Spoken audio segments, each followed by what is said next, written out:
All stemmed from about 13 years ago. I had a accident. I broke my leg and my ankle, and I was depressed and ended up in quite a dark place.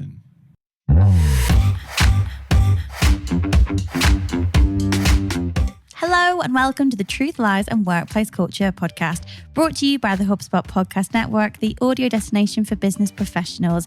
My name is Leanne. I'm a business psychologist. My name is Al. I'm a business owner. We are here to help you simplify the science of people and create amazing workplace cultures. Well, we're coming to you today from the island of Sicily. From hell. You might notice that there'll be some sweat running down our faces because we're in a lovely house, but it's 44 degrees outside. And we've got our studio lights on and stuff. We've got the windows, the blinds open to try and get a decent amount of light. So if you do see us sweating, then it's not the content, it's the weather. It's been intense. I think this is like day 10 now of this type of temperature. And it just doesn't get cool at night. It's 38 degrees by 8:30 in the morning. What is that about? Anyway, enough about our first world problems. How are you? Yeah, how are you? We haven't heard from you on LinkedIn for a while. Go onto LinkedIn, search for Truth, Lies and Work. You'll find us. We're freaking everywhere on there. We like to post stuff. So get involved. Talk to us. Yeah. So today we're talking about the future of well-being. As you've probably noticed, well-being has definitely increased in people's perception over the last sort of maybe decade. 10 years ago, 15 years ago, it was only really for the IBMs of the world. Now most people are thinking about well-being. The pandemic has probably accelerated it a little bit as well, because obviously we've all been a bit more aware of our own mental health and possibly physical health and working from home and all that jazz. Currently, I think Leanne's worked out that it's $5.2 billion is what it's worth right now. And by 2030, it's expected to reach $8 billion. Yeah, that is what is predictive. But of course, with the shift in workplace attitudes, the aging workforce that we've talked before on the podcast, technology, AI, that seems to be in the headlines at the minute, Al, doesn't it? What does the future hold for well-being, and how could organizations remain healthy and, of course, relevant as we step into, and this is a frightening thing, Al, the second quarter of the 21st century. Hang on, 2025, the first quarter, 25% of the 21st century is just gone. It's done. Oh, I'm liking you getting all corporate and talking about Q2 of the 21st century. It's inspired by our corp talk last week. What can I say? If you haven't listened Q2. If you didn't listen to last week's episode, go back and you'll find there's about 5 minutes where we're really, really daft, and it still makes us chuckle, I think, if we listen back to it. Let's put a pin in that for a minute, Al, shall we? What do we need to do first? Well, first of all, we need to go and meet our amazing guests. So we've first of all got Ryan Hopkins, who's from Deloitte. Then we've got Louise Aston, who's from Business in the Community. And finally, we've got Jason Richmond from Headspace. Possibly you've heard of that app. But before we go into all of that, it's our favourite time of the week. It's the news roundup. Cue the jingle. What have you got, Leah? I have a new word. New word alert. Shift shock. You need to be careful with this one. Shift shock. So many things are going through my head right now. Basically, it means it's like feeling remorse as a new hire. Like you've changed jobs, you've changed organisations, you've made that shift, and it's a bit of a shock. Right. Okay. Got it. Grass is always greener and all that kind of thing. Indeed. Yeah. So this popped up. It is actually a TikTok trend. It's got about 16,000 views on the Tok, as I like to call it so far. But yeah, basically this is how it's been defined. Also called new hires remorse, the term refers to the feeling of regret or unhappiness new employees might feel when a job is different to what they're led to believe in the hiring process. And that can often lead to workers to job hop back to their old job or indeed to a new one after a very short period of time. Reasons could be poor onboarding, shady recruitment, or a lack of employer brand. Now, I totally get this, and I think there is definitely some business leaders out there who might be guilty of making it sound like everything's cool and everything's great in the recruitment process, when actually maybe it's a bit of a volatile time. And while it might seem counterintuitive, you want to sell the dream, you're probably actually better having a very honest and open conversation with that new person coming into your business or potentially coming into your business and saying, look, this is kind of what's going down at the minute. This is a plan we've got to make things better. We see you being a central part of that. Are you in? rather than it's all great, it's fine. And then your first day, you're like, shit, man, what's going on here? The building's on fire. There's a great quote. I can't remember who said it, but it's never as bad as you think, but it's also never as good as you think. I think that's probably a really smart thing to bear in mind if you are going to be changing jobs, starting a business, getting a promotion, creating something at work. It's never as good as you think it is, but it's never as bad as you think it is. Except when it is. Except when it is. Just don't lie. Don't lie to people coming into your business. You want them to trust you. That's not a good start. What else you got, Leah? Well, something that I thought was quite interesting, actually. I was on the old LinkedIn, as I've mentioned. I like to dip my toe in from time to time.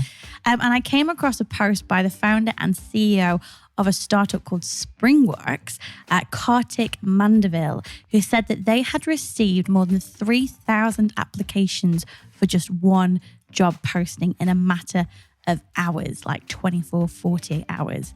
Nuts. When we bear in mind, yes, the job market is slowing.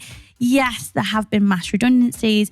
But, equally, there still is this talent shortage and this fight for talent out there that organizations are still feeling. So to get that volume of applications was kind of like, what's going on there then? So I thought, well, why not just go to Mr. Mandeville and ask him himself? And did you? Yes, I did. I love your news roundup because you just pull these names out. You're a bit like Bob Mortimer when it comes to names. It seems like you make them up. And now we're talking to Reginald Marmalade. These are just amazing names. I want to be called Kartik Mandeville. That is just a cool name. Anyway, sorry. So you spoke to Kartik. I did. Let's hear directly from him. I think in recent times, layoffs and then hiring freeze across different companies, especially in the tech startup sector, has kind of changed the job market. Many companies have been calling people back to offices, which means people are either resigning or increasingly looking for remote options.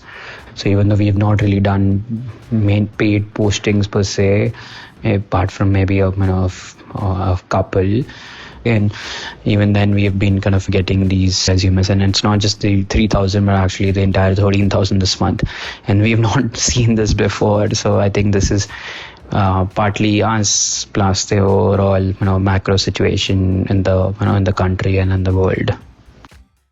I think it goes to show we are obviously very bullish on remote work because that's what we do. We work remote. We don't even work from home. We work from Airbnbs or Booking.com, places like we are right now. So we're very bullish. And so it makes sense to us. But then I'm worried that might be one of those, I forget what the word is, confirmation bias or something, where because we think remote is the future. Where did you get that word? I think you might have used it. I wrote it down, but I'm going to use that and impress her at some point. Very impressed. But so I think perhaps it's possible that we believe it's down to being a remote position because we believe in remote work. But either way, amazing, good work there. Good work, son. Yeah, and I think you're right. Whether it's whatever it is, if it's differentiating you in the market right now, being fully remote and not, being completely cool and championing that, and that means that you get a massive amount of applications for a job role, then happy days, I'm sure you say something about that. When it comes to sales and marketing, your value individual, what's it called? Value proposition? Recruitment is marketing, sales and marketing. And so if everyone's offering remote opportunities in your sector, perhaps it's worthwhile just saying this is in office only. And then you just differentiate yourself and you're not in competition then with other people. But this isn't necessarily a recruitment workshop, although we would be willing to do one of those if you're interested. So get onto LinkedIn, let me know, or let Leanne know, or just check the show notes below and you've got our contact details. Anyway. Yeah, but I should just say thank you very much to Kartik for sending those voice notes over. And we hope to have him on the podcast very soon. Very cool, very cool. Got anything else, Lee? Well, for our final segment, Al, I know you enjoyed the Corp Talk bingo last week, a bit of fun. So I thought I'd come up with something else for you. So this is actually inspired by Ashley Menzies Babatunde, another fabulous name. Oh, I love it. I could say that all day. Like Baba Ganoush is another word that I really like saying. So I think that's why I like Babatunde. Babatunde. Anyway. Ashley Menzies Babatunde. Awesome woman. She has a podcast on the HubSpot podcast network called No Straight Path, our sibling show. She did an episode recently on what it is to be an accidental entrepreneur, something that she identifies with, didn't necessarily set out to go and be an entrepreneur, but has found herself in that position. I guess I kind of relate to that, although I still see myself more as a consultant than necessarily an entrepreneur. Al, there was no accident between you going into business, was there? Probably. I don't Really? know. Well, basically, I failed my A-levels, so the only thing I could do was teaching maths, and I hated that. I hated children. I hate maths. So in terms of Venn diagrams, then that didn't work, and then I got sacked from being a pub manager. So it was kind of like, not necessarily accidental, but the only path for me, really, because I was kind of like unemployable, which I think is probably quite a common trait with entrepreneurs, is that particularly after a while, I could never work for anyone now because, one, I'm too lazy, two, I like working whenever I like working, and three, someone tells me what to do, I'll be like, no chance, I'm not doing that. Anyway, sorry, I feel like I've got off on a rant. So yes. So yeah, Ashley was basically saying, building a business, you can sometimes find yourself there unexpectedly. It's hard work. There's lots of challenges, lots of uncertainty. And of course, these situations that I've translated this, Ashley probably wouldn't say this. I've translated this as to kind of those moments, and we both had these, where you look around and go, what the fuck is this? Do you know what I mean though? You're like, how did we get here? Like both good and bad moments, like WTF moments, but yeah. So I thought, I'll do some research on this. Turns out we're not alone, Al. Looked at Entrepreneur Magazine, posted basically a list of some crazy shit that can happen to you as a business owner. So it's sharing time, Al. Are you ready? I'll read through a couple, see what speaks to you. If you have a story, share. So the first kind of WTF moment of being an entrepreneur, an accidental entrepreneur, taking an all-important phone call from a very weird place. Yeah, I think when we used to live in a place called Estepona in Spain, southern Spain, we once rented, it was really cheap and off-season, we once rented this like yacht with like all the skipper and everything. So we ended up in the middle of the bay watching these dolphins. And I remember taking a phone call from, I think it was the bank manager or something. And I was standing with one foot up on something, on this rope on the yacht, talking. And I felt like, this is A, really strange, but B, have I made it? I'm on a yacht talking to my business manager. So that's one of them. And there is another one where I had to negotiate something fairly sensitive whilst I was indisposed in a public toilet. But that actually sounded really weird. But I wondered where that was leading. Never mind. I was otherwise engaged, literally in the public toilet. Excellent. Yeah. Excellent. My second one, there's always some dickhead. Have you got one of these? I've got thousands of these. I think there's just always, when you're in it, maybe either self-employed or trying to create content, there always just seems to be some dickhead that seems to be doing really well, and you're like, how? Like, you're not even very nice. Yeah, I won't mention anyone in particular, but definitely many people that I think, I don't know how you're successful, but fair enough. I will try and take some lessons from that. That was brilliant. Well done, Leah. I loved it. So let's get on with the main section because it is hot as balls in here. Oof. Yes. So if you do see the sweat, I'm so sorry. We'll try and edit it out in post. I say that. I don't have a clue how to do that. Okay, so on to the main section. Okay, so today we are talking about the future of well-being. We're saying, what are the current trends? What's here to stay? Will generational differences have an impact on this kind of like strategy? What about AI and technology? How does it all fit in? Well, we've got three amazing guests who are going to talk you all the way through that. We do. Our first guest is Ryan Hopkins, who is a future of wellbeing leader at Deloitte. So a pretty good person to ask about this kind of stuff. He is also a TEDx speaker and author and on a mission to engage 1 billion people in the betterment of wellbeing. My name is Ryan Hopkins. I'm the future of wellbeing leader for Deloitte. I am working with workplaces around the world to develop culture people can thrive, not bikes, bananas or one-off events. Developing work where people can turn up and be their best selves, where the individual and the organisation thrives. Our second guest is Louise Aston. She is an award-winning high-profile ambassador for health and wellbeing in the UK, with a career dedicated to tackling the stigma that surrounds mental health, including topics such as suicide, domestic abuse, sleep, recovery. Louise is currently the Wellbeing Campaign Director at Business in the Community. So let's go meet Louise and hear more about Business in the Community. Yeah, so Business in the Community, we are the Prince's Responsible Business movement. So basically, our membership, we actually reach 20% of UK employees. Most of our members are large corporates, and what we do is we convene businesses to solve really challenging issues which they could never do on their own, but in terms of collectively working towards common goals. Our final guest is Jason Richmond. Jason is VP of Sales Solutions at Headspace Health, a specialist in behavioral health. He actually started his career as a therapist before moving into organizational level interventions. Here's Jason to explain more. My name's Jason Richmond, and I'm, as you said, Vice President of our Clinical Solutions area at Headspace Health. I've been in the behavioral health field for the last 25 years.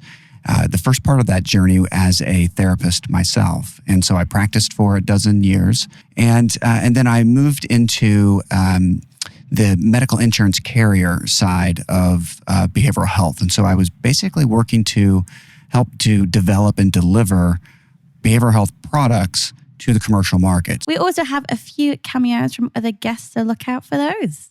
So Leanne's taken all of the insights from our amazing guests and she's identified 7 future trends of well-being. I have, and these trends are all things that business owners can capitalize on today to build resilient and high-performing teams in the future. So, are you ready for our first trend, Al? I am. The ongoing destigmatization of mental health. Catchy. Well, you know, I'm not the marketer here, Al. I'm sure you can come up with a catchy name. But, you know, like you were saying earlier, since the pandemic especially, mental health is becoming much more of a day-to-day conversation. It doesn't have the same stigma it did 50 years ago or even 100 years ago. I think it was in our mental health awareness episode, we actually talked about that, didn't we? Kind of how the last 100 years it has changed significantly from, you know, you would be classified as a lunatic and put in an asylum to now being a part of day-to-day conversation and organizational life as well. So experts are predicting that organizations that continue this mission will not only remain relevant in the market to both consumers and prospective talent, but will reap the commercial benefits too. So crucially, this type of commitment from business owners and leaders is one of the few things that will drive systemic change. I think, did we use the example, Al, of like accidents in the workplace in a podcast recently about kind of how this accountability needs to sit with the leaders? Yeah, absolutely. Yeah, I think we talked about it. We've talked about it several times, I think, certainly in the psychological safety. We've touched on it last week as well, which is definitely one worth going back and listening to. Yeah, so I think there's a real opportunity for business owners, for business leaders. So let's hear more on that from Louise, who is Wellbeing Campaign Director at Business in the Community. We're in a situation right now where employers have 2 choices. They can do nothing, which quite frankly, with, you know, kind of low productivity, high attrition, deteriorating employee mental health is not a sustainable option. Or they can redefine success, which is about prioritizing people and unlocking the value of a thriving workforce. And this hasn't been done before. And now we've got the data to actually really substantiate it. So this is very much about tackling the systemic causes of poor mental health.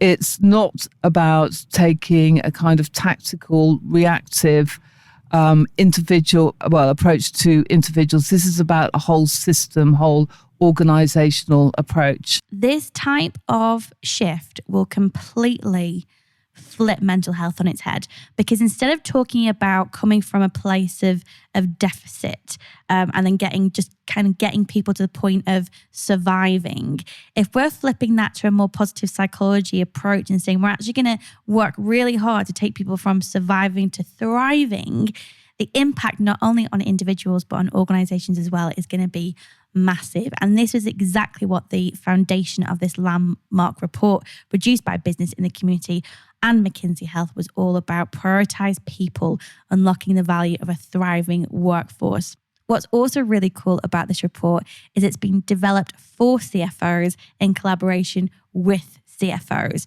So it really does create a very compelling economic value proposition for placing employees and well-being at the heart of organizational strategy.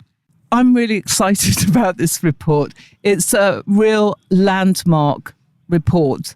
It's the first time ever that all the aggregated data that supports thriving employees has been analysed in one place. We've been fortunate enough to have the McKinsey Health Institute as our research partner. So basically, they have actually analysed that data. So that's the first in terms of looking at the benefits of prioritising thriving people. But also what's very special about this report is we convened an advisory board of chief financial officers. So they've very much shaped the report along with business and the community's leadership team, and obviously with the support of the McKinsey Health Institute. And what the report highlights, which is super exciting, is the size of the prize for getting this right in terms of truly enabling thriving employers. So the research shows that actually the UK economic value of improved employee well-being could be between 130 to 370 billion per year, or that's 6 to 17% of UK's gross domestic product. But that's the equivalent of between £4,000 to £12,000 per UK employee. So think of that size of the prize. This could solve the cost of living crisis. I mean, it's phenomenal. So this is really groundbreaking. And, you know, historically, the focus has always been looking at the cost of poor mental health, and we've turned this on its head. So very excited. So Ryan from Deloitte agrees that there's a lucrative opportunity for organisations to instigate a radical new approach to employee well-being. He also quotes research from Liz Hampton, who's the director in Deloitte's strategy consulting practice, Monitor Deloitte. Comes in 3 chunks. We do lots of writing and development of all of the reports and thought leadership. And Liz Hampton and the team have done some incredible work since 2017. The Deloitte Mental Health Report in the UK. The £1 spent, £5 back. So I'm standing on the shoulders of giants, right? Don't think that was me. It wasn't. But I'm building on that work. And what we do with organisations is help them understand, first and foremost. We did a big piece of work with the Institute of Directors. We asked 30,000 leaders in the UK, are you measuring the effectiveness of your wellbeing efforts? We found that only 1 to 2% of them were. We're all doing these amazing things, providing solutions, applications, support, catching people when they fall, which is the right thing to do. But we have no idea how effective any of these things are. What gets measured, gets incentivized, gets improved. So this is the first thing, and we need to understand the needs, interests, concerns, expectations, and risks of the people. And there's also the measurement, the implementation, the change and stuff like that. Like any decent measure in the workplace, if we launch an initiative and we don't have a concerted change effort around it, we don't track the effectiveness of it and measure it or set up the data capability, it's not going to work. As I mentioned before, we have come a pretty long way in a short period of time when it comes to mental health. Bear in mind, 18th century mental health was attributed to the supernatural, to witchcraft. It wasn't really until the 20th century where we saw psychologists like Freud and Skinner that really started to think about these as more mental health conditions. And even then, it was 1983 that the Mental Health Act in the UK was introduced. Even then, it needed significant updates in 2007. And in 2021, the UK government have again pledged to relook at the Mental Health Act to remove any inequity for individuals. So this stuff is fairly new, and we are asking organisations to play a leading role in this radical rethink of mental health and well-being at work. But as Ryan explains, the data is continuing to show us that happy employees are very, very good for business. It's something that's spun up on the side. It's seen as a nice to have. The understanding that this is something that drives performance is relatively new.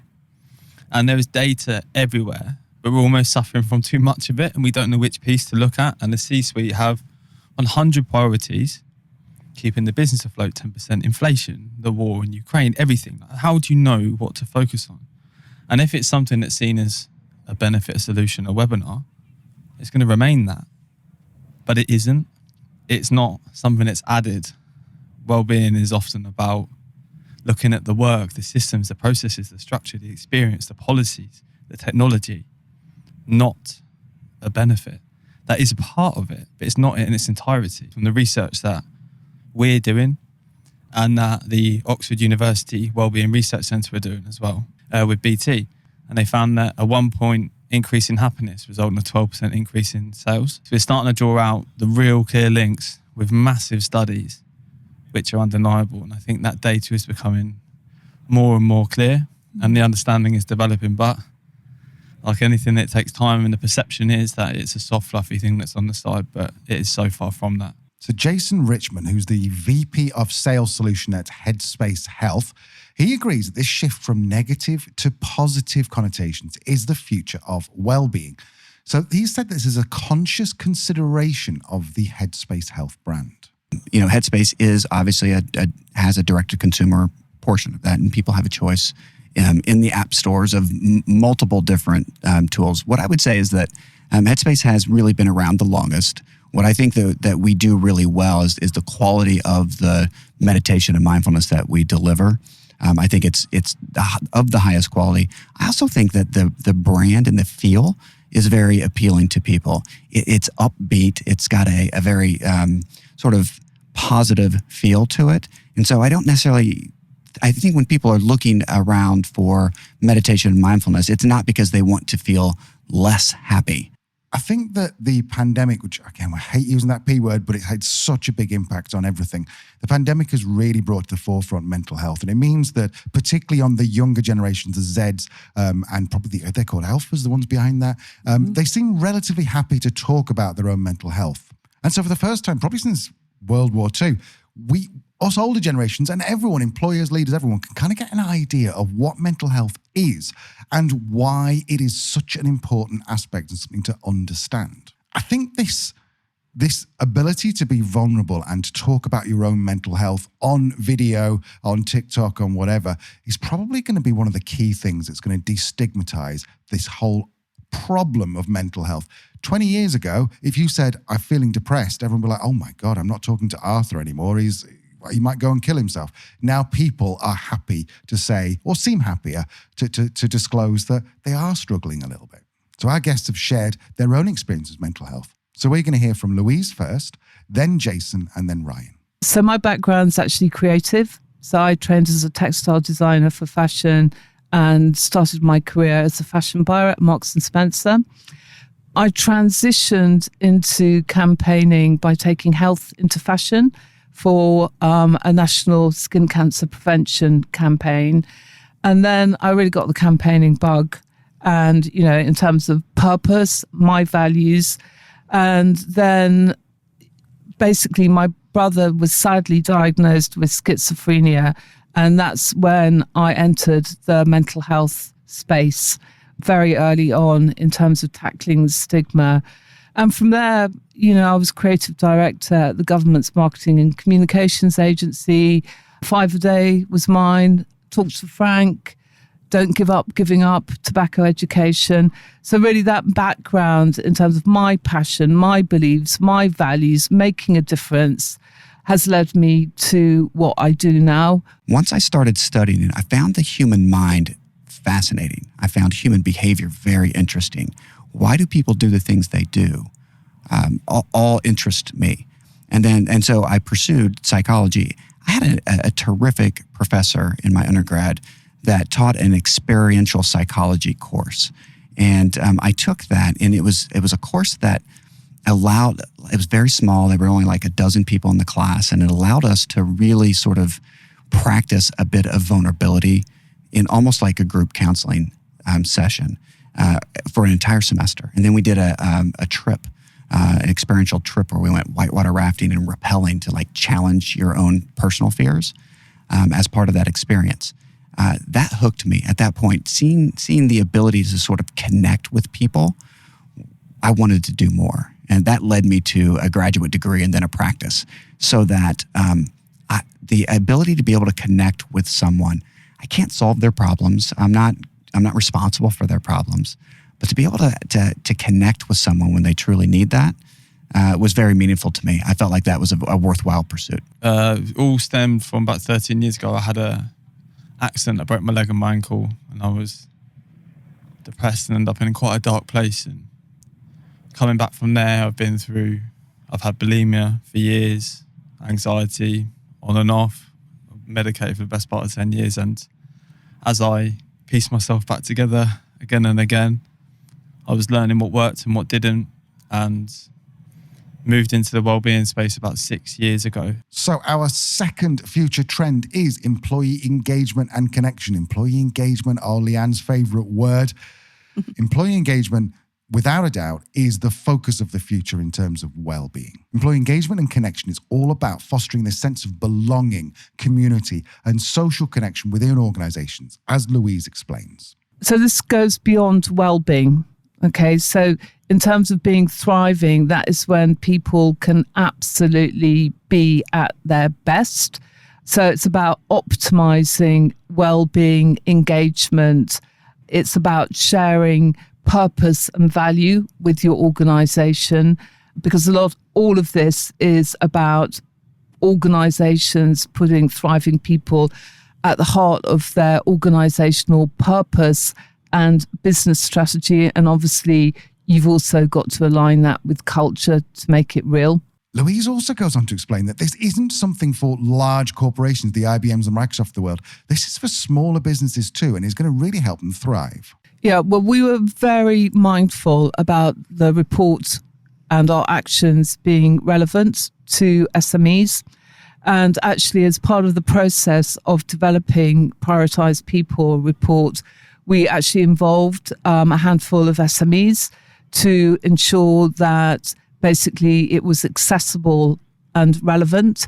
And in terms of the tools that we've got coming down the line that will be launched in September, again, they will be relevant and accessible for SMEs. So, we would say that prioritising people, unlock the value of a thriving workforce, is relevant to all organisations, regardless of size or sector. I think arguably employee engagement may be even more relevant to smaller or owner-led businesses, particularly those that are looking to scale and exit.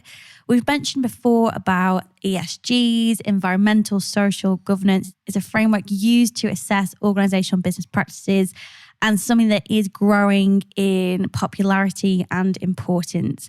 The S of ESG, social, this is where employee engagement firmly sits. And it's really about looking at any way that we can create environments in which people can experience positive mental health and positive performance.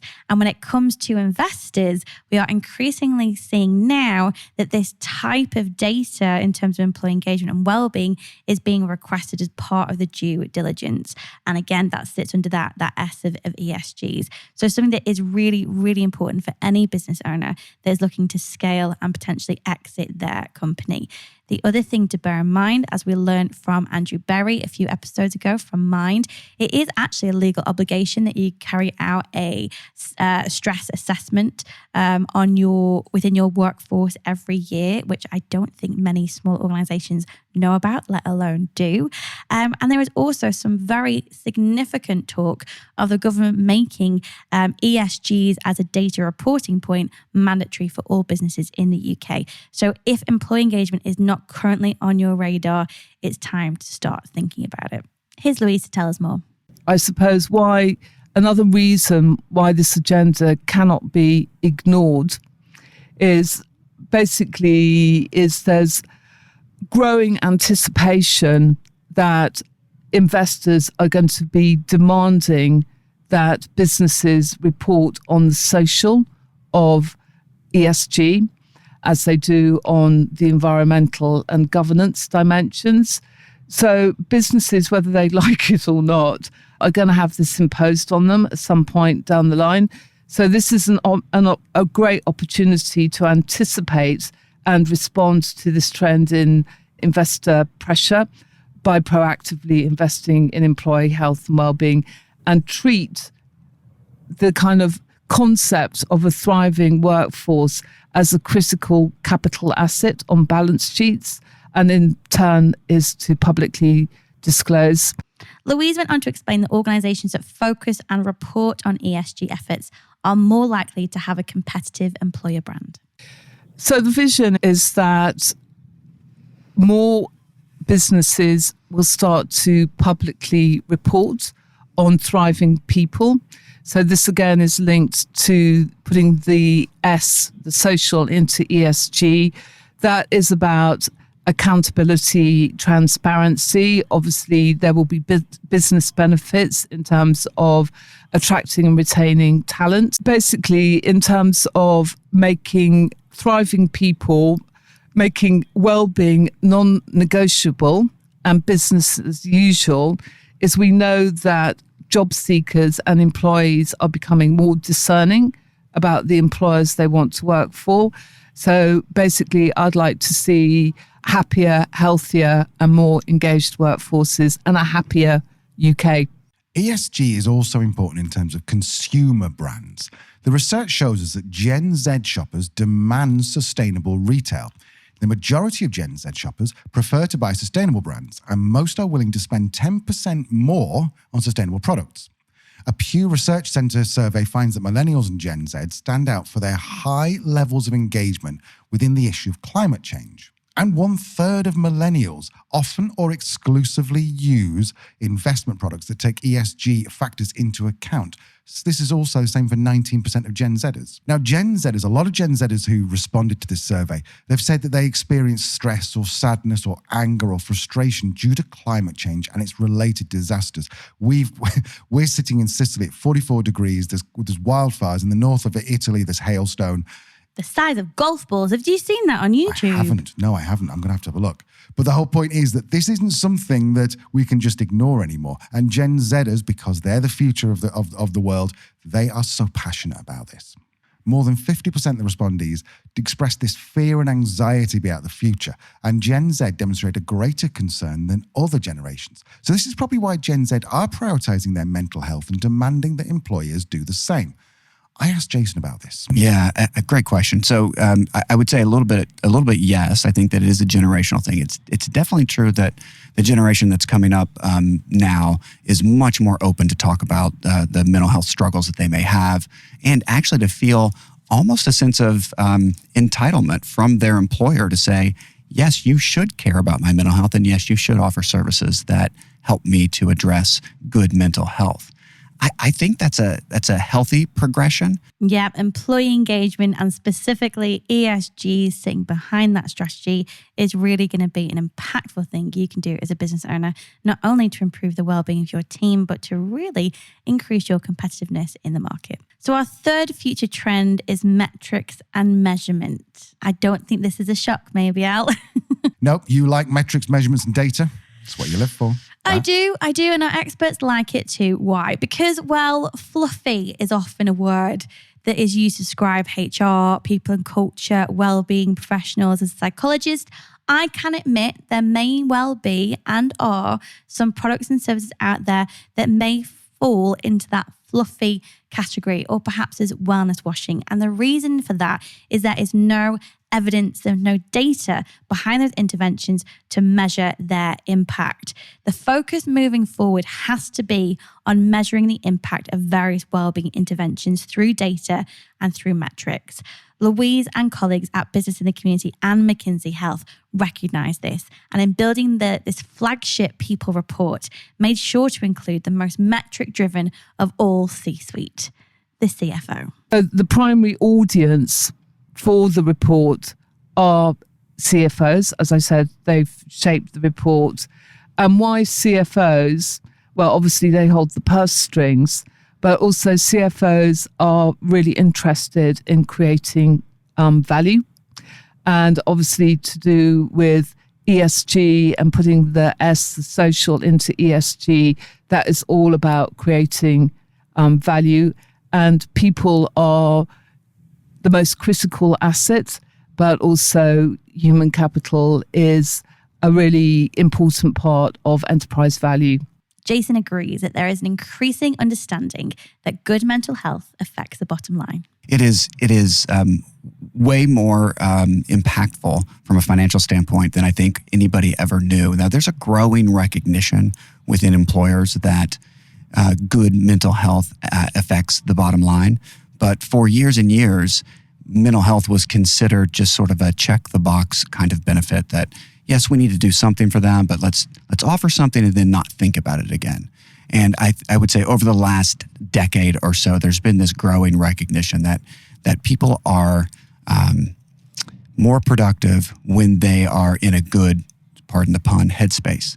The reality is that productivity, absenteeism, presenteeism, which is coming to work but not being really present while you're at work, therefore not very effective, and then high turnover rates of staff are all very expensive propositions for an employer.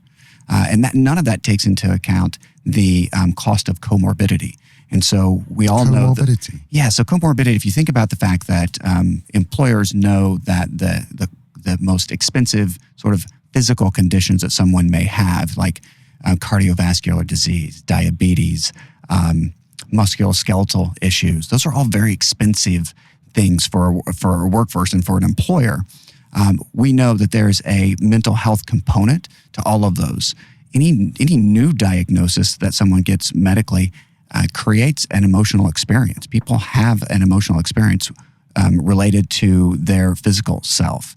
And we see comorbidities like co-occurrences of depression with, let's say, diabetes and with heart disease. And there have been plenty of studies that have been done that show that have done two different cohorts, those that are addressing the mental health issue and those that have done nothing to address the mental health issue. And the recovery rates of those that address their mental health issue, the recovery rates for their physical condition is much higher and a much faster rate. So it takes longer and costs more if you don't address the mental health issue first. We also asked Ryan from Deloitte, and he agreed the future of well-being lies in showing CFOs the money. It's seen as this soft, fluffy thing, but it's so far from that. And that's the work that I'm doing to make sure I'm attaching pound notes to not prioritising it in the workplace, to show the C-suite how much money they're losing. And then we say, okay, do we want to do something about this? And inevitably the answer is yes when they see it put down quite simply. Wellbeing is so much more than a set of policies or a solution or an application. It's something that's integrated in every single part of the business. It's cross-functional, it includes every part of the business. We help organizations like set up the strategy, which is super interesting. So, and the biggest effect I've had on wellbeing previously was working with the IT function in one organization where we focused on using tech sustainably, used to develop all these tips and stuff like that, and end up saving the business 2.5 million hours in a year. 2.5 million hours in the year. We've already talked about this. You wouldn't do marketing without checking your ROA and checking your metrics and making sure it's actually working. Why are we not doing the same with well-being? Yes, there are some apps out there. Leanne alluded to them before. They're just nice to have. They're going, oh yeah, we've got something in place. Are you actually checking your ROI? Are you actually seeing that it's saving you money? Because if it's not, stop doing it and do something else. Well-being is a science. Here's Ryan. What we can start to do is treat it like a science. You wouldn't go to marketing and say, what's the engagement this month? Or go to sales and say, what's the sales numbers looking like? Or go to ops and say, how's the square meterage of the office sites? You go to wellbeing and say, how is this? And we say, I'm not sure. So if we really want to move it forwards, we're going to have to start marking ourselves a little bit. And that's uncomfortable. But to give it the attention and the budget it deserves, then we need to start doing that and tracking the effectiveness of our efforts. And we will, unfortunately, see that a lot of what we're doing is not helping and potentially exacerbating issues. The world's best applications and solutions, when I was at my lowest, I wouldn't have wanted. I wouldn't have been able to. I wouldn't have been in the headspace. What I needed was the love and attention of the people that I care the most about. The most important part of my day now was I'd block my lunch out of my calendar and I'll give my nan a call every day. And that for me is more valuable than anything else. So what we can do is measure it and get a couple of measures and get the C-suite to understand the importance. So Simply put, if you're going to do one thing to create a burning platform to change well-being, it would be to look at the attrition, the voluntary attrition, and then find out the reason for people leaving. And there's a Deloitte Mental Health Report 2022, as I said, by Liz Hampson team, some incredible work. That 62% of people that left their jobs last year or are planning to next year is due to poor mental health, stress, workload, etc. You apply that percentage to the voluntary attrition and work out how much each person leaving your business costs, when it costs about 7.5 months' salary to hire and retrain someone, plus the increased cost of salary in the market, with inflation being 10%, you've now got X figure per person, times that by 62% of the people that left the business, and you've got a 5,000 person organization, you've got about 35 million. That is your platform. And you can say, okay, so, all right, so people are leaving because of workload stress, workload being the biggest cause of stress in the workplace, double anything else. So how do we address this? Then you understand the NICER, the needs, interests, concerns, expectations, and risks. Biggest stress is non-stop work culture. Can't switch off. Okay, so how do we address that?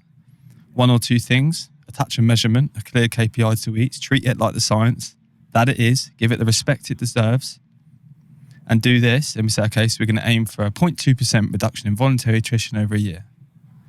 We do that, we measure it, and then we earn the right to do more, and we start to open up the scope to develop a truly flexible, psychologically safe, a workplace where we belong. All of those sorts of things actually develop well-being. Because well-being is an outcome.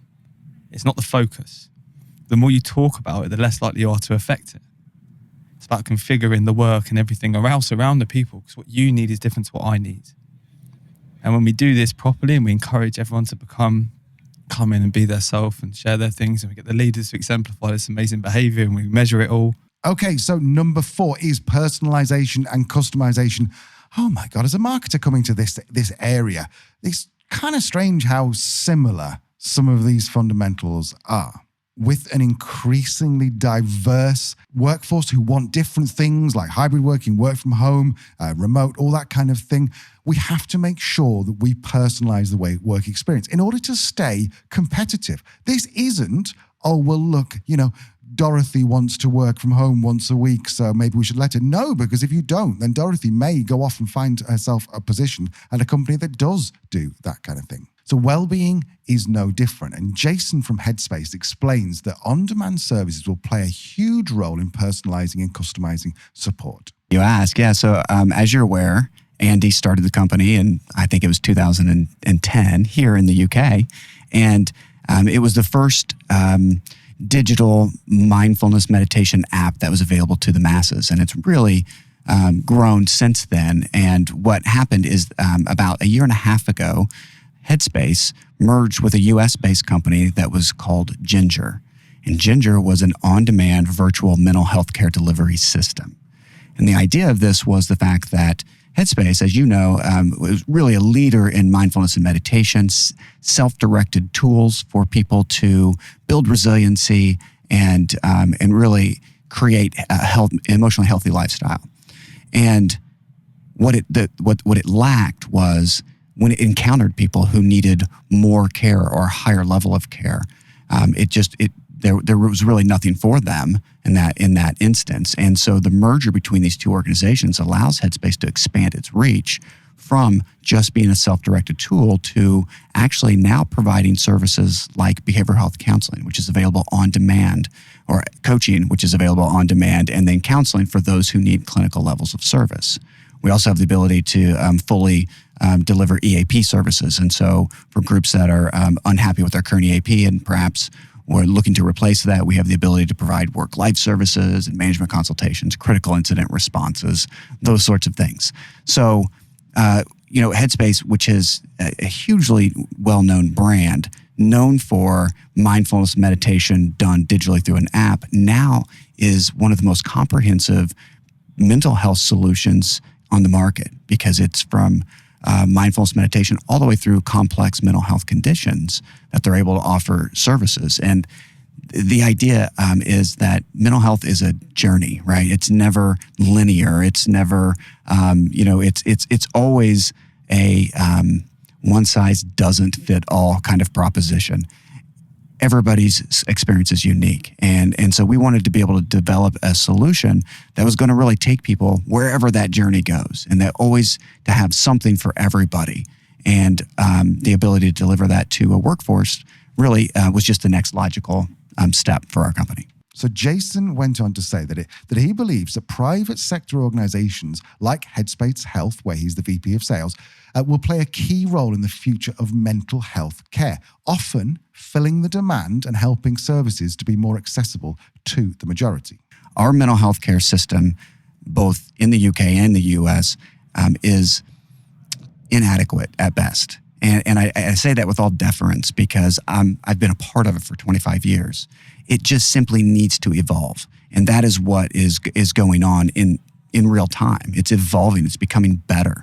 And so part of what we offer that's different is that it's truly on demand. Within the very moment that someone decides that it's time for me to get help, and that's a difficult decision. When they do and they raise their hand, we can connect them with a behavioral health coach within 2 minutes or less. The average time of coach response in our entire book of business right now, and that's millions of people, is 51 seconds. Within 51 seconds of you saying, I need to talk to somebody. And then we're connecting you. In the old system, you'd have to call somewhere, maybe get a referral from your GP. Maybe you would have to wait for callbacks. You would then schedule an appointment that might be days or weeks out. By that time, the amount of distance between when you experienced the thing that motivated you to get help and now you get to talk about it could be weeks and weeks. People drop out. They lose motivation. They simply don't do it. Our solution is offered immediately in that moment. There is some fabulous research by Rand Europe, led by Christian Van Stolk, who appeared on our podcast back in the Britain's Healthiest Workplace episode. I want to say January, Al. Yeah, sounds about right.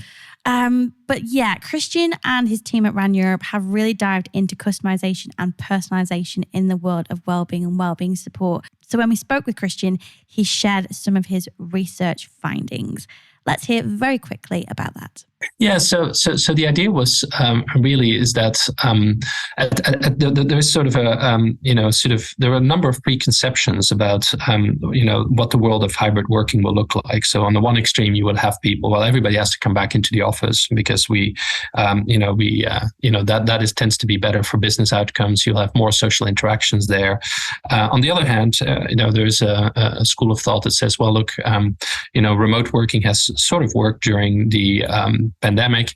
So we need to introduce more remote working or allow people to be working as flexibly as we can. And of course, as always, Leanne, the truth is somewhere in the middle, right? And so this study really tried to look at what the world of hybrid working looks like to some extent, but also try to link work behaviors that we're seeing in this new way of working to health and well-being outcomes. And the way that we could do that is because we had two interesting data sources. One is Microsoft Viva Analytics data. So basically anything you do on your computer more or less is captured by somebody, right? And so Microsoft, if you use Microsoft 365, collects all of that information in one place. So I can tell you, I can, if I have your data, Leanna, for instance, I would know when you're in a meeting or in a podcast with me, as it happens, when you're actually sending an email, what time you're sending this email, whether you're working late, or what time you start working and your computer switches on.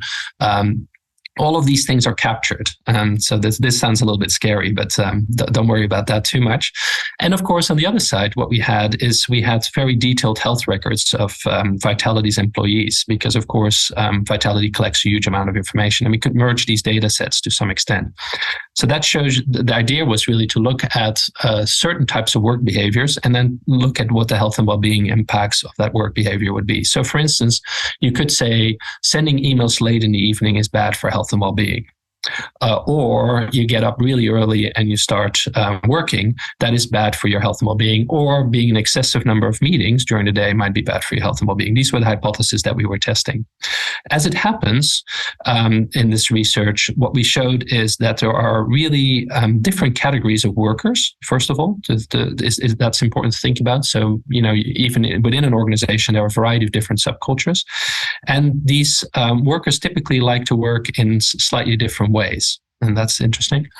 And if you dig below that, there is no real uniform type of work behaviors that leads to optimal health and well-being outcomes. So what this means is really that there's a high degree of personalization that is required within a workforce.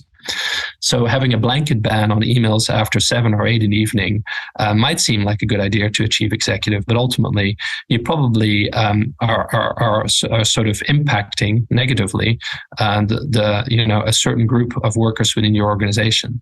So that seems to me to push a lot of the responsibility down to line managers in terms of managing their staff effectively and trying to encourage work behaviors that lead to better health and well-being. And of course, understanding really what staff need as well. So that's really what this study is about. And of course, personalization and individualization is going to feed directly into diversity and inclusion. We don't have the time to dive into that in more detail here, but to find out more, check out our EDI 101 and Neurodiversity 101 episodes. We'll leave a link for these and Christian's research in the show notes. So the 5th trend that Leanne has identified is this holistic approach to well-being. So it's great that we're starting to talk more about health in the workplace, but we need a more holistic view of this whole thing. We need to be encompass mental, emotional, social, all that kind of aspects of well-being. So Jason from Headspace agrees, and he says that this is why there are so many more programs coming up there, which are more comprehensive around wellness than just health. It's also influenced very intentionally, I think, by our society, which has said, let's not treat mental health any different than we treat physical health. And if you think about it, for years and years, we've all accepted the truth that if you want to stay physically well and be preventative about it, you know that you need to eat right, you need to get enough sleep, you need to exercise regularly, right? Everybody knows that, and we all accept it. No one challenges that. We talk about it freely and openly, and we see people engaging in it all around us. We have not extended that same mindset to our emotional well-being. And the reality is that there are plenty of preventative things that we can be doing and should be doing in order to stay emotionally well. And we're just now on the cusp of I think, making that truly table stakes, where people readily accept, easily accept the fact that, yes, of course, I should be meditating. I should be, having good social experiences. I should maintain good boundaries with my work. There are things that we can sort of normalize in the workforce and in our populations that would allow people to start taking care of themselves, which in turn will reduce the number of escalations, the number of symptom development, all of those things. It's that movement that you're experiencing that I think is a very good thing for our society. And it's not just about how we approach our own health. It's really important to change how we approach the health of others. It is perfectly acceptable for everybody to say, you know what, I'm struggling right now, or I'm seeing a therapist, or perhaps people to normalize the idea, maybe even ask each other about that. If you had a colleague or a coworker who had just recently had a knee surgery, when you saw that person again, you'd inquire about how their knee is. We never ask people who have been missed because of a personal experience. We don't talk about that because we're uncomfortable ourselves at times talking about it. We don't want to make someone else uncomfortable.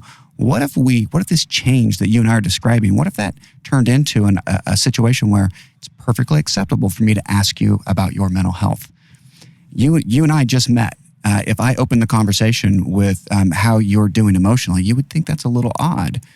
What if we lived in a world where that wasn't the case? That we actually cared about that with one another? I think that would be delightful. It would be delightful, Jason. It really would. But this type of change does take time, and building these types of relationships takes time, which is why it's so important for business leaders, for business owners to build their self-awareness and their emotional intelligence so they can build these rich coaching-based relationships with the members of their team. I asked Jason more about these sort of difficult conversations, and his response was brilliant. In that perfect world, we could have those conversations and it would be very comfortable. In the world we're in right now, it's not quite there, right? So subtly and comfortably being able to have a conversation with someone about them potentially needing some additional support is sensitive. You have to be really sort of thoughtful and careful. My rule of thumb is that, those types of conversations typically require a bit of a relationship. In order for you to give me that kind of advice, we'd have to know each other well enough for me to think that it was genuine coming from you, and for me to feel comfortable enough to be vulnerable with you to say, yeah, I am struggling and I would welcome that advice. That leads us nicely onto our 6th trend, which again, I'm sure will not necessarily come as a surprise to regular listeners of the podcast. Trend number 6, leadership and culture. So we're currently finishing off our own research at the moment at Oblong that looks at the relationships between leadership constructs or behaviours, employee engagement and well-being, specifically in hybrid and remote work environments. Again, it's a catchy title, I'm working on it. But an early finding that we've found already is that employees are really looking for leaders to be investing in their own well-being as leaders. So employees want to see those positive behaviours role modelled in the leaders in their business. And Jason agrees that this type of role modelling is crucial in the future of well-being. The great thing about our current society is the fact that there are so many tools and resources that are out there, many of which are available on a direct-to-consumer way, kind of like Headspace is. Members can go and pay for a subscription themselves to Headspace if they like. So your ability to mention of what a meaningful impact it's had for you as an example may be signposting for that person to say, oh, that's interesting. Or if they are interested, then they'll ask you a question. Well, tell me how that works. I've never meditated. What is that like? What does mindfulness mean? Or what does it mean to you? Or how do you use it? I think the great thing about the tool is the fact that it's such a broad tool in that it has focused music. So if you just want to leverage music, if you want to work on your movement and start having more movement, physical movement in your life, there are tools built within to help motivate you for those things. Same is true with sleep, which is one of the most significant aspects of our mental health. There are sleep casts and sleep tools that help people get a good night's sleep. And so it's just so, there's so much application for it that your ability to be able to share with someone how it's impacted you, and especially if you can do so in a way that's not like that doesn't require them to be overly vulnerable. I think that might be a good way to do it. Sleep's an easy thing to talk about. Exercise is an easy thing to talk about. So, I might start there, and then you'll be able to work in the idea, oh, and by the way, it also helps people with anxiety. It also helps people with depression. I think that would be a brilliant way to start. And it's not just leaders that need to role model these behaviors. It's frontline managers too, because these frontline managers are often the people that will set the tone for our culture. As somebody I spoke to recently said, line managers are often the culture keepers, which I quite liked. One of my favorite definitions of workplace culture is that workplace culture is defined by the worst behaviors tolerated. So we know that any kind of workplace that lacks basic civility, respect, that is going to lead to emotional exhaustion, to greater conflicts.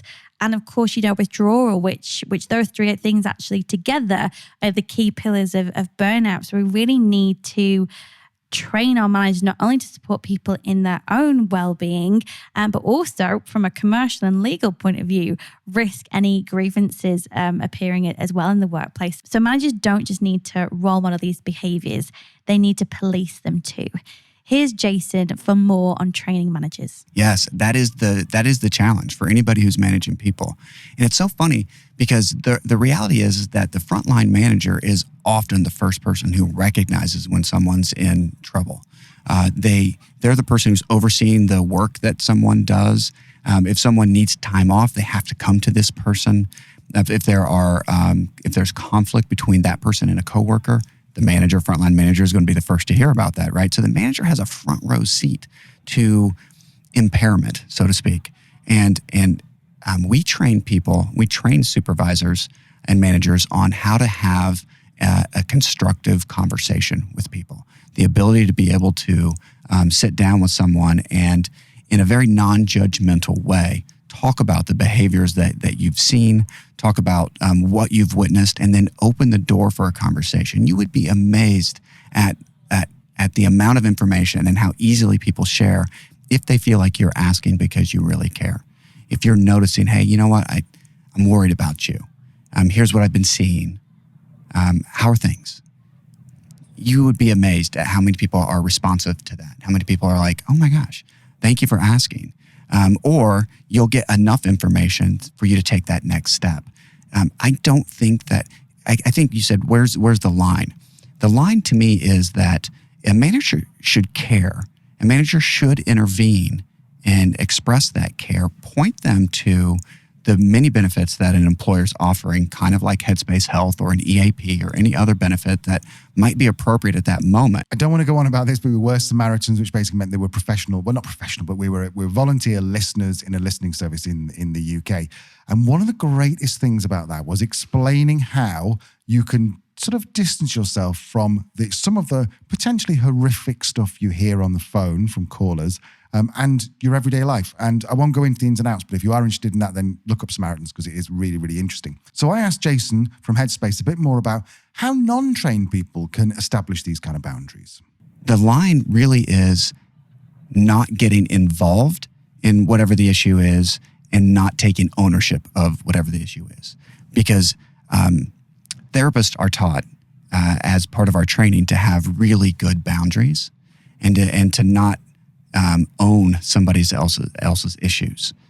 A non-trained person who asks how someone's doing and then hears of very sad or horrific kinds of situations that someone might be experiencing at that time, it's hard not to want to say, oh my gosh, how can I help? How can I, like, oh, you're going to be kicked out of your home. Can I give you a loan? That would be a terrible thing for a manager to do, right? You can't own the problem. You can care and you can help them get to a place where they can get help.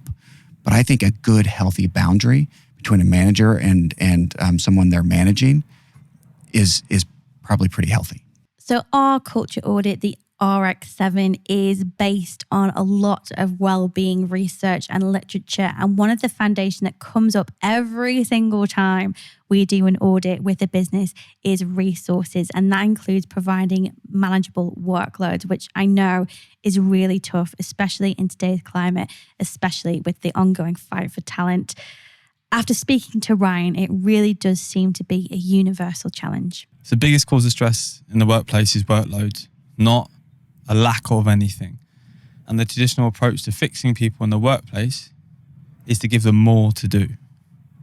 Whereas we should consider, if you're a glass of water and your glass is already full up to the top, pouring something else in the glass, you're just going to make a mess on the table. You are the mess on the table.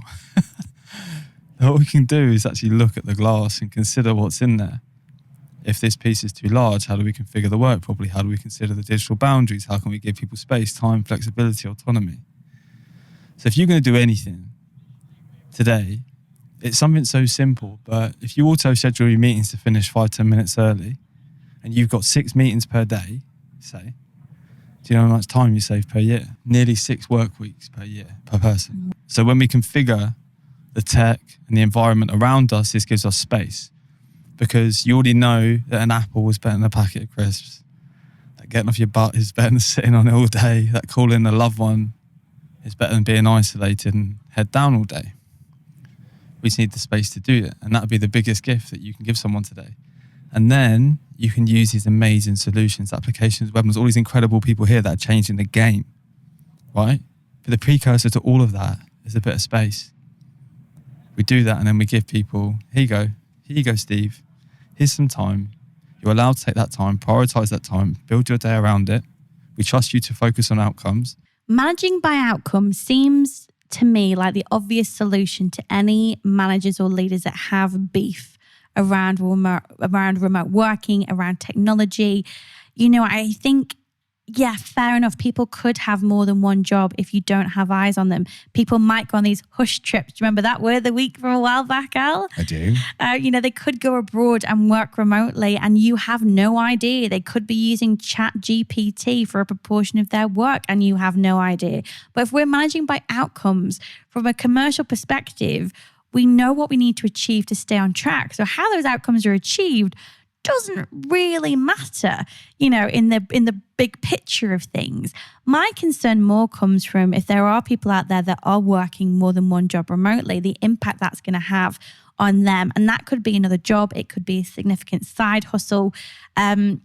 how is that going to impact on their resilience, on their families, on their recovery time, and on managing those conflicting priorities? That, I think, is something we need to be very, very aware of. Ryan also brings up some of these very topical conversations that are happening around working from home and the integration of work and life. Because you can take a horse to the Wellbeing water, but you can't make it drink. So you can create the space and do all these things the business can, but then it's down to the individual. But you can encourage them, you can show them the way, you can get leaders to exemplify this behaviour. So this for me is the future of work that we want to work in. So tech is the issue, but also the solution. 89% of people are working outside traditional work hours now. But I think it's 64% of people are doing personal stuff inside of work hours. So find me someone that hasn't done their ironing while on a company all hands and I'll find you a liar. And that's cool. We just need to configure the work. Forget work-life balance. It doesn't exist. It's life, which work is one part of. And it certainly isn't the first part. And if we're going to use work-life balance, let's use life work. Because if you need to prioritize the things that you need to do to be your best self each day, because as my mate RuPaul says, if you don't love yourself, how the hell are you going to love somebody else? Amen. Al, I told you. RuPaul Charles is one of the greatest philosophers of our time. And if you won't believe me, then believe the future of wellbeing leader at Deloitte. I do believe you. I do. And it did make me smile when I was going through the notes of this thing that Ryan brought her up to. I love it. No list on future trends is going to be complete without also talking about AI. So number 7 is technology and AI. The one thing we haven't quite worked out yet is the idea of privacy, the idea of how do we not share information, particularly if you're using a cloud-based large language model where you are potentially uploading sensitive information to it. That's something we're not wasting out. But to be fair, it's only really been commercially usable for the last 6-8 months. So that will come. I asked Jason about the technology and the AI behind Headspace, the app. Our use of augmented intelligence, and augmented meaning that we have artificial intelligence that's running in the background of everything we do. Our coaching interaction is done via a discreet and confidential chat communication. So it feels very much like texting with a family member or a friend. Every single text and chat that happens on our system rolls into our AI, and it feeds this incredibly large database that we've built over the last decade.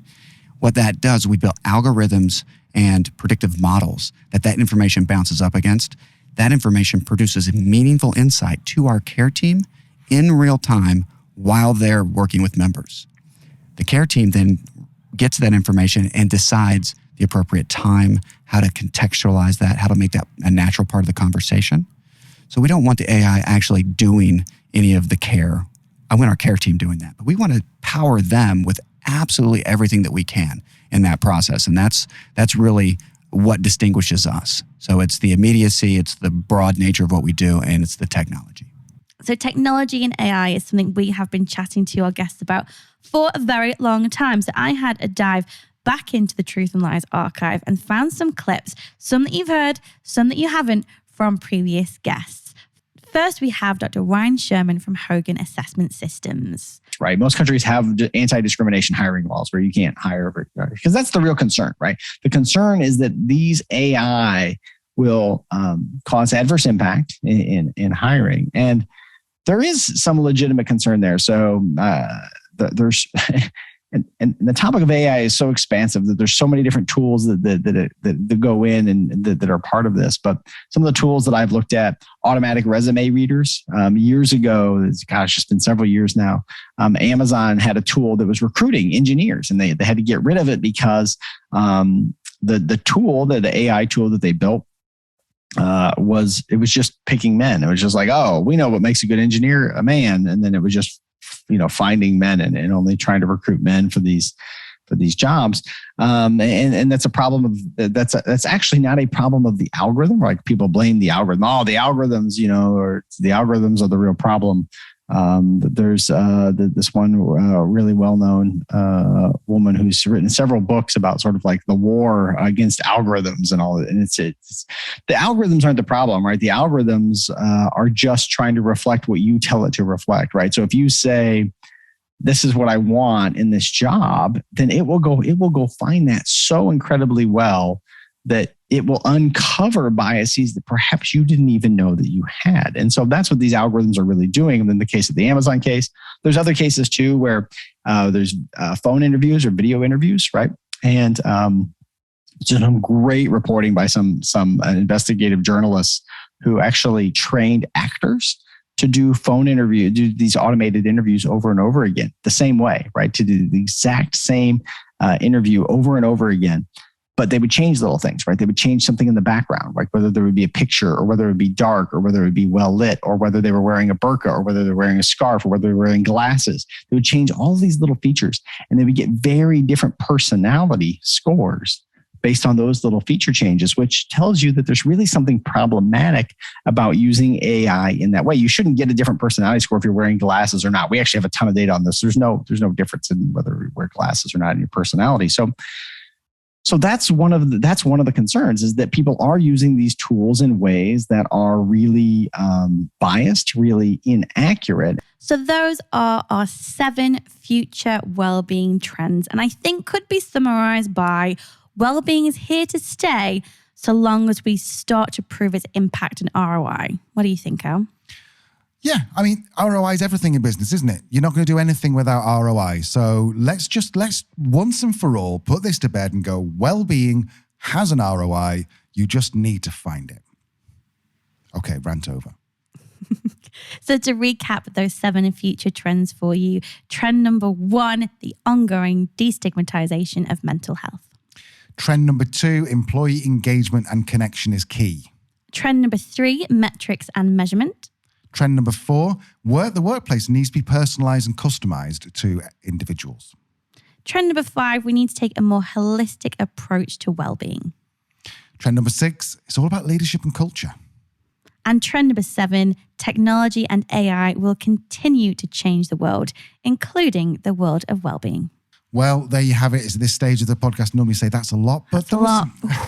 There was only 7, and I think we've done a good deep dive into each one of those. If you're interested in connecting with some of our guests, there's more. There's all the details in the show notes. But in their own words, this is how you can find out a bit more about Louise from Business in the Community. So basically, go to Business in the Community's website, bitc.org.uk. You'll find the report, which has got an accompanying deck. So if you want to engage your own executive C-suite, you can do that. There's also a collection of really engaging videos from a variety of business leaders, including Javier Ashav, David Wright, Chief Engineer at National Grid, and our own CEO, Mary McLeod. There's also an elevator pitch animation, which is very useful. So everything to do with the campaign is on BITC's website, and there's more coming down the line in September. And this is how you can find out more from Ryan from Deloitte. I'm the host of the Audacious Goals Club, a LinkedIn Live series bringing together amazing people to be incredibly audacious. And I developed a wellbeing video series called Toilet Break Wellbeing, because I think it's this big, complex subject, but actually wellbeing is no little thing. It's made up of small things. And for me, it's as simple as going to the toilet. We go 8 times every day. So I made this little video series and I've done about 70 episodes so far. Yeah, so hit me up on LinkedIn, Ryan Hopkins, or Future of Wellbeing on Instagram and TikTok. And yeah, I hope you found this helpful. I appreciate you for having me.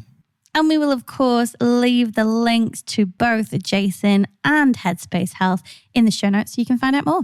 So those are our 7 future trends on wellbeing that we are already starting to see, and we will see more and more over the next 2 to 5 years.